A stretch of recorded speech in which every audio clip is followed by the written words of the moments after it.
entrepreneur, investor, board member, and a marketing leader with about 26 years of experience across strategy and modern marketing. Jessie Paul has helped grow organizations from startup stage to global scale. She advises companies on their digital evolution so that they can reach customers in a new tech-enabled ecosystem while building them on how to maximize scaling with their go-to-market and positioning.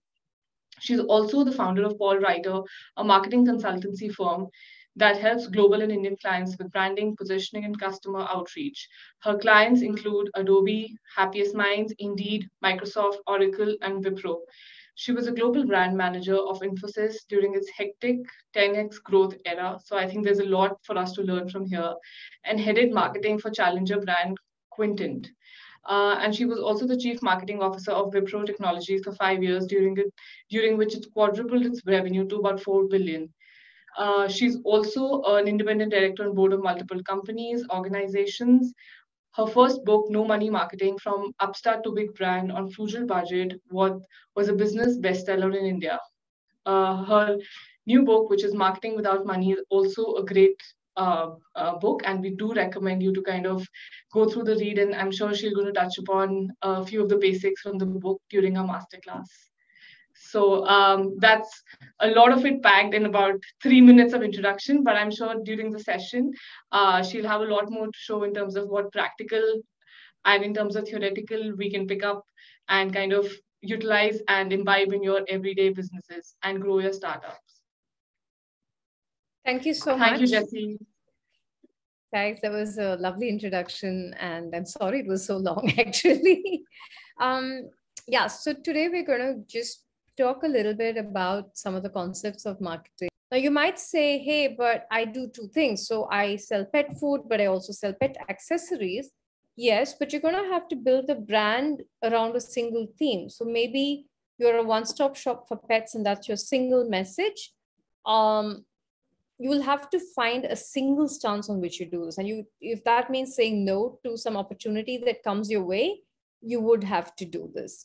The picture up here is Colin Kaepernick, who Nike went with when they were having the protests. And this was Nike's line. And it actually is very good for marketing as well, because no brand can stand for everything. So you've got to choose what you actually stand for. Another example here is Fast Track, which is actually a very controversial message for the most part for India, right? Generally goes against what we would consider Indian family values. And yet they've been running this campaign for years because it clearly resonates with their target audience. And yet the parents are buying the brand for the most part. And it's okay. I mean, people feel a little bit cooler with Fast Track. Now, the thing is, functionally, sunglasses are sunglasses, whether you buy them from the fellow selling them to you at the traffic light or you buy a Fast Track, functionally, most glasses are pretty much the same. But what Fast Track has done is that you feel a little bit of a rebel when you're wearing a Fast Track singles, right? So you're upset with your boyfriend. Oh, it resonates. You want to, go pow to your parents, wear Fast Track. So priorities typically for an organization ought to be mind share. So people should know about your product, then you can get market share, and then you can get profit share. Now, people say, hey, should I get funding or not? Of course, you can choose not to get funding, but mind share is typically long drawn and expensive. So if you are able to secure funding, it helps you with gaining mind share and not being in such a hurry to do profit share. So which is why most VC funded businesses tend to be not profitable, because they're working towards the day when they can, become profitable. It's a different story. That's a very long runway, but they're able to do it because they have the cushion. So this is a simple framework that is useful for branding. It's as easy as ABCD. And what you should do after this session is to describe your brand in these terms. So A is, what is the added value? So when we talk about the right product, this is the added value. What need are you fulfilling in the market? What is the empty space that you have identified that you are filling? So this could be that, people had to pay a whole year for a contract. Now you have a SaaS model, or previous stuff was unauthentic and mine is authentic, or mine makes you more beautiful. Whatever you say is your added value. B is super important. It's a behavioral change required to use it. And this pops up as your single biggest problem. Now, you might say that what I've been doing for the last 20 years is a bad choice, but it's not so easy to get me to believe that. So, all of you have seen people who continue to use outdated phones or outdated products. Like Brill Cream still sells, even though you have all these fancy options. People still do a lot of things that you don't need to do. People still wear a watch, which frankly, there's no need to anymore. But the reason is that behavioral change is the hardest thing. If I have a habit, I don't like to change it. It's difficult for me. So the easiest way to get adoption is to minimize the change that I have to make. And so, it's hard to change someone from, a easier way to a harder way, but from harder way to easier way is obviously better, which is why, let's say, a Maggie sells like crazy, because a behavioral change was, you had to make your handmade, nice, healthy food. And now here's something you can make in 2 minutes. So the behavioral change was reasonably easy. Even they struggled because the average mother felt this was a tad unhealthy. And so they suggested that you throw in some chopped carrots, etc., as a garnish and make it healthy. So that was the marketing ploy that they used. C is a complexity. How, again, Maggie is an excellent example. Can I explain it to you in 2 minutes as to why this thing is so awesome for you? And 2 minutes now is too long, maybe 30 seconds. Can you tell me why your product is so awesome? By the way, for those of you who are fond of LinkedIn, we did a project for a client where they found that roughly 7 seconds is the attention span for a message on LinkedIn. D is diffusion.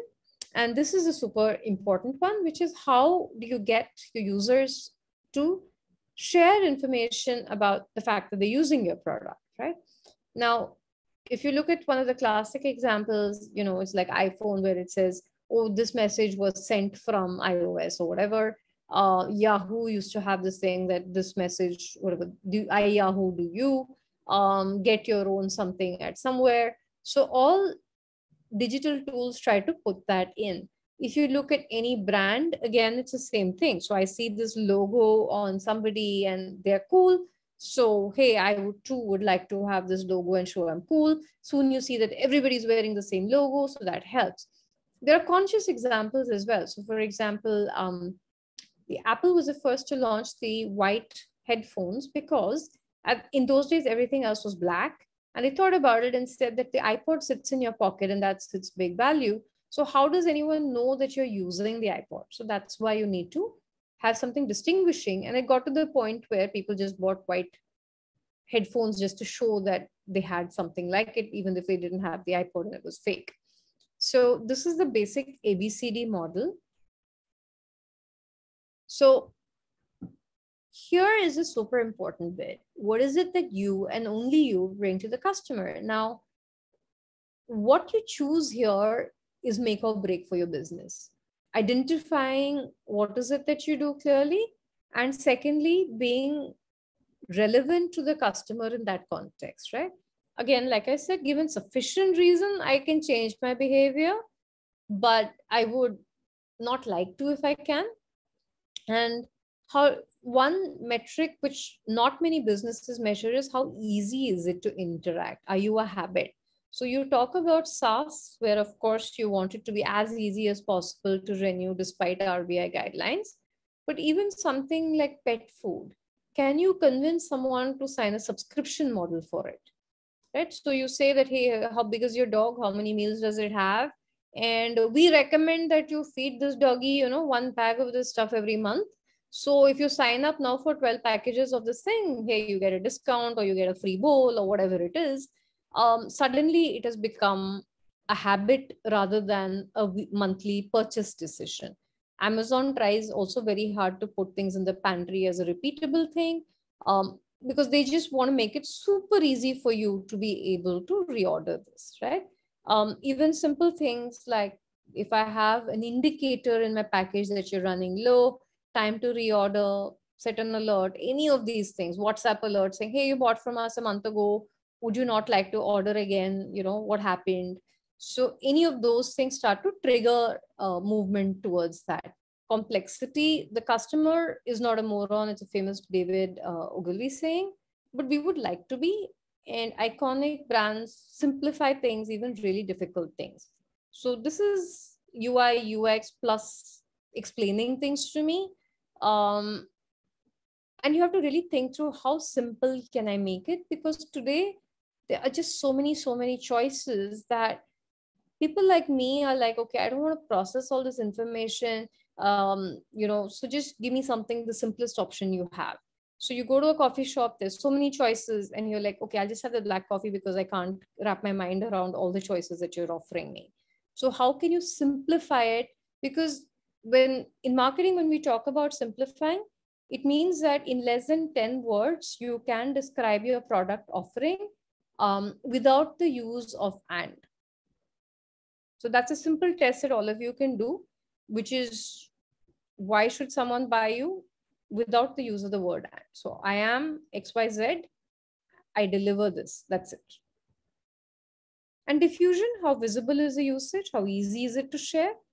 Are you embracing social commerce and a social media sales channel? And this is true now for every type of product, but it's also like simple things like stickers. I mean, stickers is one of the best sales tools ever, because if people are willing to use your sticker, that's free marketing for you. And every time I use a product, my sticker is used somewhere, luggage stickers, labels, all of these are huge diffusion things. But then there's also member get member. So Uber's success was because they always have a discount code for you to offer your friend, but both of you start to get a discount. So if I'm not able to visibly advertise my usage of a product, then you have to look at ingredient brands like Intel and whatever, and how do they go about getting people to share that they were using this particular product. So there are lots of tools out there you can Google. What I would like you to remember is that diffusion is a big part of low cost sales. So you have to bake it into the system. And so quick tips: information is insight, be different, use controversies, personal touch. An example, 1957, there was a Swiss spaghetti harvest on BBC Panorama. And this is kind of the start of spaghetti becoming popular in the UK. It was so new at the time that people actually called in and said, where do I buy a spaghetti tree? And there was a lot of interest rate. And it was just a fun thing by BBC, but actually this is how spaghetti became a big deal in the UK. So I'm going to now stop my presentation and come to you for any questions you may still have. Okay, okay. As you mentioned earlier, you need to focus on one product. We're a software company, which product we need to market. So you don't have to focus on one product, but you have to have a constant theme across all these. Actually, I mean, unless you're a really large company, you shouldn't have so many products. So you would have to decide, or you would say that I am a one-stop shop for SMB companies, or if your existing customers, once they have experienced and trusted your product, you should work very hard to get them to come and buy on your store.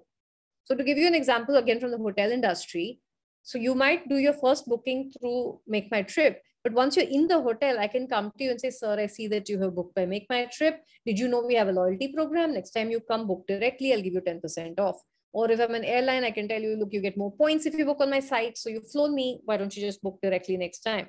So existing customers should be your target. Thank you, Jessie. I'd like to kind of a token of thanks, and the time you've kind of spent, also with the kind of questions which have come up have totally resonate with the kind of engagement we've had over the session. Thank you. Thank you, everybody. Have a nice day.